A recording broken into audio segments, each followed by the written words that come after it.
অন্যদিকে নিয়োগ দুর্নীতি মামলা একেবারে টপ গিয়ারে ইডি, আর সেই তদন্তে এবার জীবনকৃষ্ণ সাহার ঘনিষ্ঠ 6 জনের হদিশ পাওয়া গিয়েছে। একাধিক বেনামি সম্পত্তি 2019 সাল থেকে 2023 সাল পর্যন্ত একাধিক বেনামি সম্পত্তির হদিশ পাওয়া গিয়েছে। এই জীবনকৃষ্ণ সাহা ঘনিষ্ঠ 6 জনের নামে বেআইনি সম্পত্তি কেনা হয়েছিল। ইতিমধ্যে জীবনকৃষ্ণ সাহার যে গাড়ির চালক রয়েছে তাকে এই সপ্তাহে তলব করা হয়েছে, আর একাধিক বিষয় খতিয়ে দেখার চেষ্টা করছে এনফোর্সমেন্ট ডিরেক্টরেট।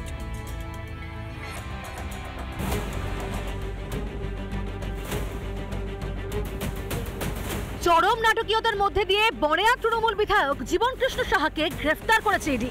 কেন্দ্র এজেন্সি নাকি জানতে পেরেছে জেলায় এজেন্ট এবং সাব এজেন্ট দিয়ে টাকা তুলতেন তৃণমূল বিধায়ক।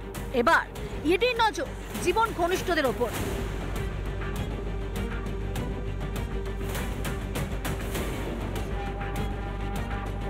জীবনকৃষ্ণ সাহাকে জিজ্ঞাসাবাদ করে 6 জনের নাম সামনে এসেছে। ইডি সূত্রে এমনটাই জানা যাচ্ছে। কারা এই 6 জন? এই 6 জন হচ্ছে, এই 6 জনের নামেই কিন্তু প্রচুর বেনামি সম্পত্তি কেনা হয়েছিল।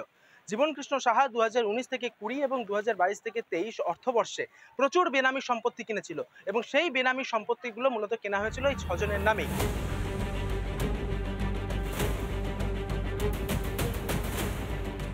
তাদেরকে ডেকে জিজ্ঞাসাবাদ করা, তাদের খোঁজ শুরু করাটা, তাদেরকে খুঁজে পাওয়াটা অত্যন্ত ইম্পর্টেন্ট বলে মনে করছেন এই তদন্তের ক্ষেত্রে ইডির আধিকারিকের।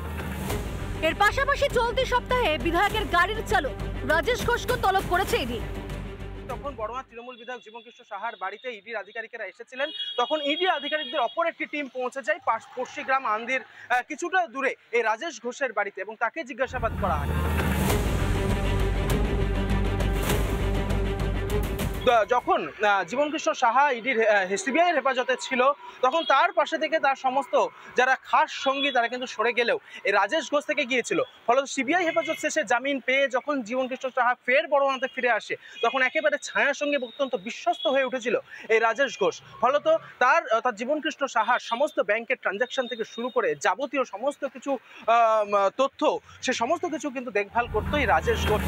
কিন্তু এই রাজেশ ঘোষের নাকি পাত্তা নেই এলাকায়, যদিও রাজেশ ও বাকি জীবনকৃষ্ণ ঘনিষ্ঠদের জিজ্ঞাসাবাদ করে জট ছড়াতে মরিয়া ইডি।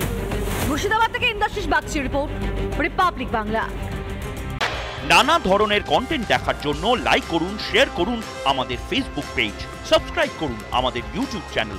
পাশাপাশি অন্যান্য ব্রেকিং নিউজের জন্য অবশ্যই চোখ রাখুন রিপাবলিক বাংলায়।